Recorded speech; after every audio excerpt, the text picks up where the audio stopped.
Okay, is the child conscious and breathing? Is he breathing?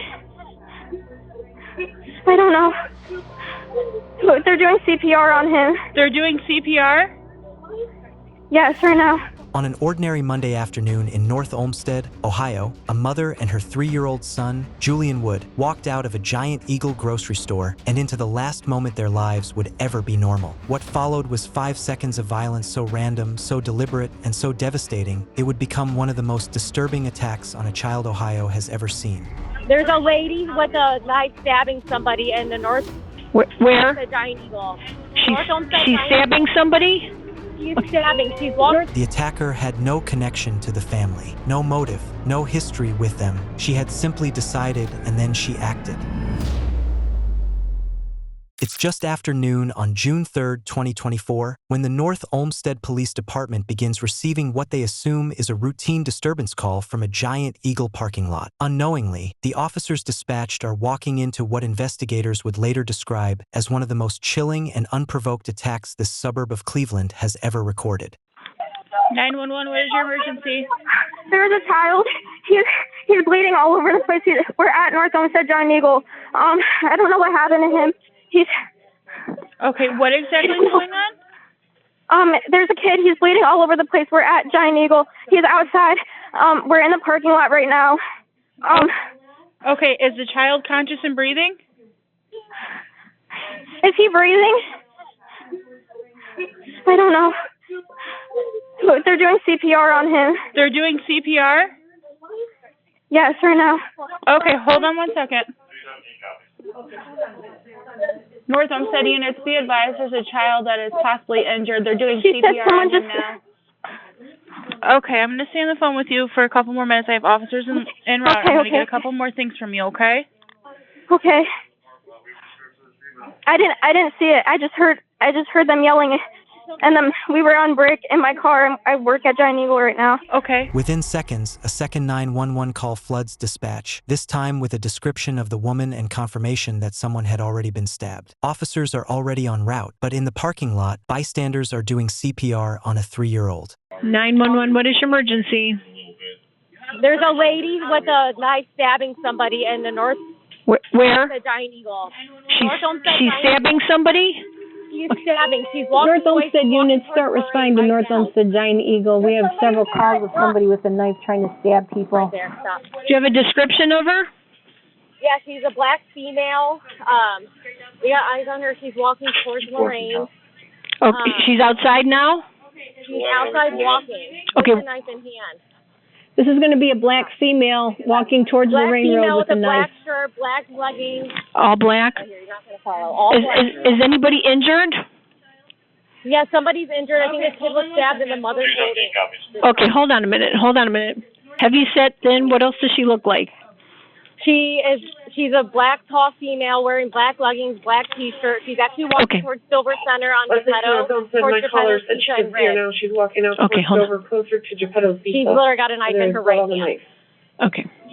10-4 affirmative. Now she's walking towards Dover. Okay. Get out of the way. Stop right there. Ma'am, don't hang up the phone. I'm just going to keep you on hold. I got to get an ambulance heading there, okay?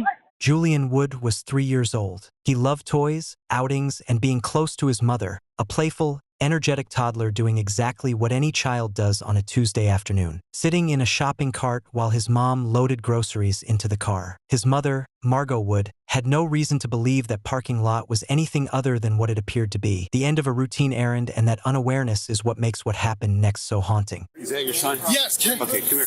We're going to have somebody take you to the hospital, all right? Okay, we're going to have you take you to the hospital. I'm parked retarded over there. No, you can leave your car over. Where's your keys at? I have my keys right here. Where's your car? I'm taking It's the truck that's parked facing this way. I'm taking him down. Yeah, I'll be right there. I'll get your keys so you don't worry about it. In that brief exchange, you are hearing a mother in the seconds immediately after watching her son be stabbed in front of her, still thinking about her car, still trying to function, because her mind has not yet caught up to what just happened. That fragmented calm is not peace. It was a shock. Squad's pulling up now. Squad's pulling up now.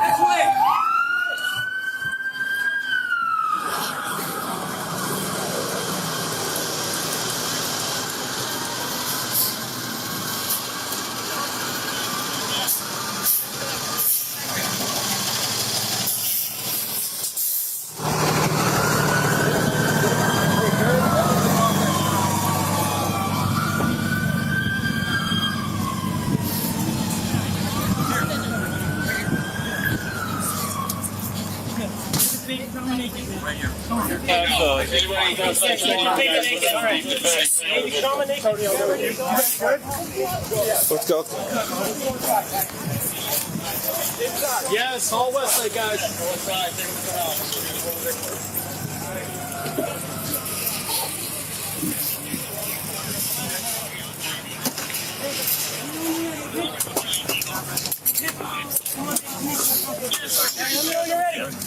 Ready? Let me know when you're ready. Let's get him on the car. Here we go. All right, you ready? Ready? Ready, three. Somebody get a beat, two. Ready? Get this everybody up. Go. Go. Good. We're gonna get our pads on. Okay. Medic, come in here and relieve him. Yeah, from there. Medic, come in and relieve him of his chest compressor. You gotta take it back. You got this. Get Mom out. Go take her to a car right now. Hey, somebody go get Mom. She doesn't just see this. Ready? Here we go. Are you Mom?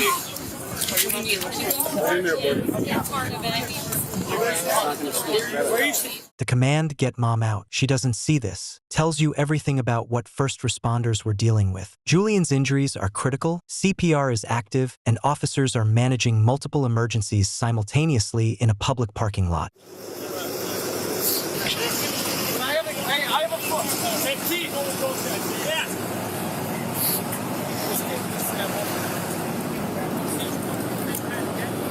Hey, Storm.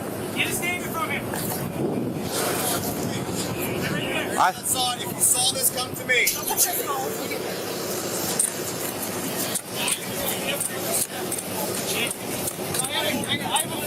Hey, you go with those guys, Dave. Yeah.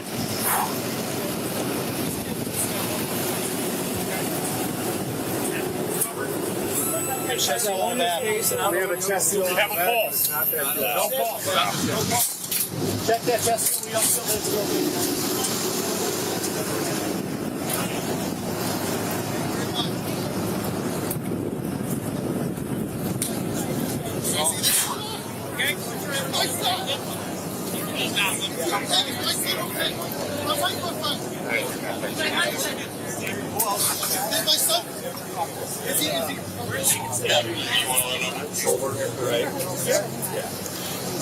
The urgency in every voice tells you what cameras couldn't fully capture. A child fighting for his life in the back of a squad vehicle. But as medics work, a witness approaches one of the officers with something crucial. Go to the back. I'm on this side. I hear a scream. I look back, and she's just dead. Yep, right down.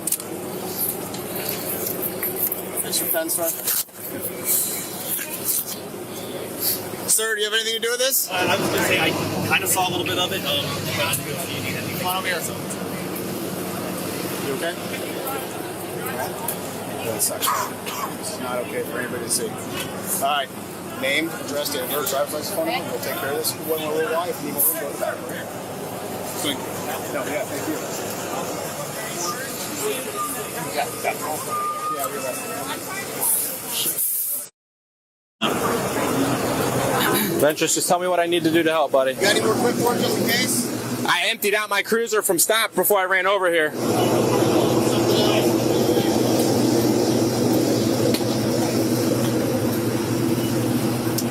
Yeah. Extra pen. Go. A little bit, yeah.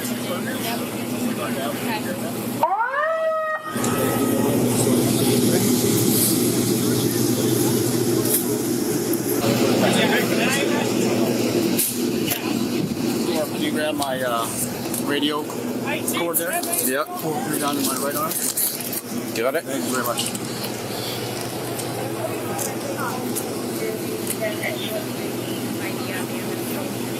Happened out here? My Does this take place out here? Right here. Right there? Literally right here. Right here. Right here.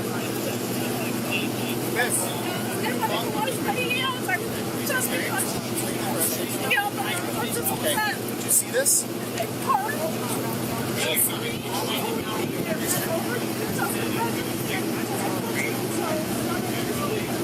Sean, what do you need help with? We got statements rolling. We got Luke washing his hands up. We have him grabbing his camera. We got to secure this area right now. Yep, no doubt.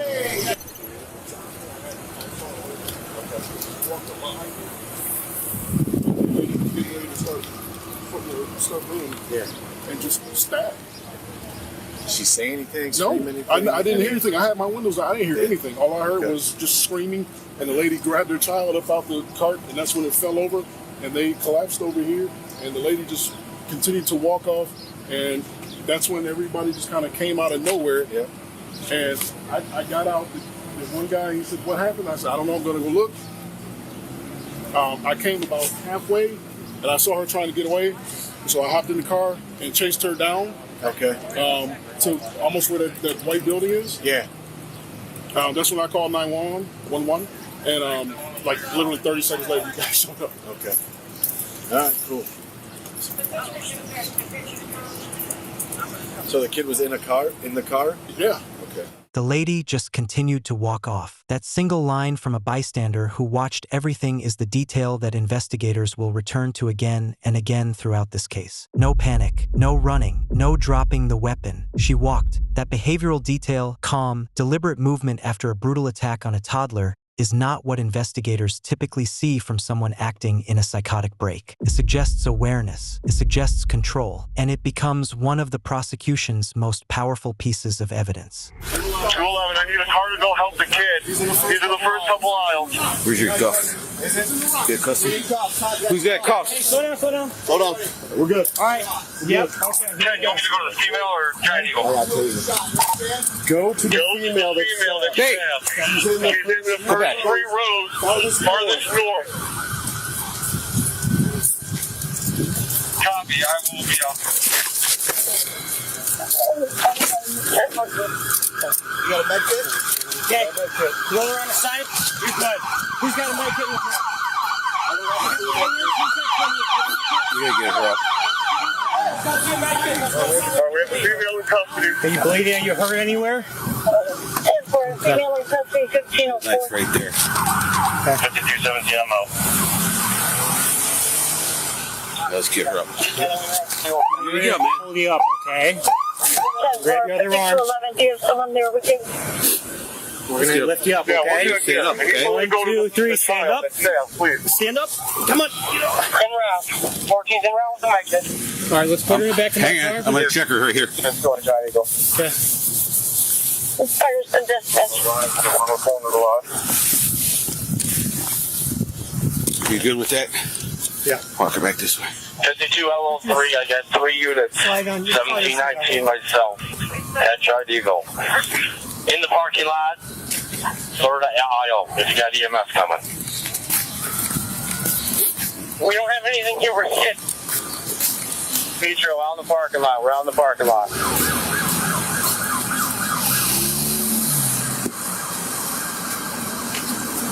a seat. I'll crank up the AC for you, okay? As officers stabilize the scene and Margot Wood is placed in a cruiser, they are unknowingly standing yards from where Bionca Ellis has already been taken into custody, still holding the weapon. As investigators begin pulling the thread on Bionca Ellis, they quickly find themselves down a rabbit hole that raises the most disturbing question of this entire case. Could this have been stopped? It turns out that Ellis had a documented history of severe mental illness stretching back nearly a decade, diagnosed with schizophrenia, hospitalized multiple times since 2015, and caught in a cycle of medication compliance followed by dangerous decline. But the deeper layer is what happens in the days immediately before June 3rd. Just days earlier, on May 29th, police had already made contact with Ellis after a concerned citizen reported her erratic behavior in public. She was found using a wheelchair, carrying a suitcase, speaking about medication issues and confusion over belongings. She was briefly detained on existing warrants and then released because legally there were no grounds to hold her longer. What detectives now theorize is that Ellis existed in a gap that the mental health system has no clean answer for, not stable enough to function safely in public, but not demonstrably dangerous enough in that moment to be involuntarily committed. But the hours before the attack tell a story the parking lot cameras couldn't. Surveillance footage from multiple locations traces Bionca Ellis's movements on the morning of June 3rd, and what they show is a sequence that prosecutors would later describe as hunting-like behavior. Roughly 1 hour before the attack, Ellis walks into the North Olmsted police station. She believed the police had taken property belonging to her and she wanted it back. She is told nothing is there. She leaves and abandons her wheelchair on the way out. She then walks to a Volunteers of America thrift store. Surveillance cameras catch her moving through the kitchen section, picking up multiple knives, comparing them, spending approximately 50 seconds making a deliberate selection. She leaves without paying. From there, she walks directly to the Giant Eagle grocery store, still holding the knife, not concealed, not hidden. Inside the store, she moves through the aisles. Then she sees Margot Wood pushing Julian in a shopping cart. Ellis had been moving in one direction. She stops, she changes course, and she follows them outside. In the parking lot, Margot begins loading groceries. Julian sits in the cart. Ellis closes the distance. There is no verbal exchange, no warning. In approximately 5 seconds, she stabs Julian twice, once in the face, once in the back, and stabs Margot when she tries to intervene. Then she walks away. The wounds to Julian were catastrophic. The facial stab cut through his jaw and struck his carotid artery. The back wound penetrated his lung. Both injuries were approximately 4 inches deep. Julian Wood, 3 years old, was pronounced dead. Arrested within minutes, still in the area, still carrying the knife. She did not resist significantly. 270 ammo. Let's get her up. Here you go, man. Hold you up, okay? Grab your other arm. Do you have someone there with you? We're going to lift you up, okay? Stand up, okay? 1, 2, 3, stand up. Stand up. Come on. In round. 14's in round with the exit. All right, let's put her back in the car. Hang on, I'm going to check her right here. Let's go to Giant Eagle. Okay. Fires and dispatch. You good with that? Yeah. Walk her back this way. 52 LO3, I got 3 units. 1719 myself at Giant Eagle. In the parking lot, third aisle, if you got EMS coming. We don't have anything here for shit.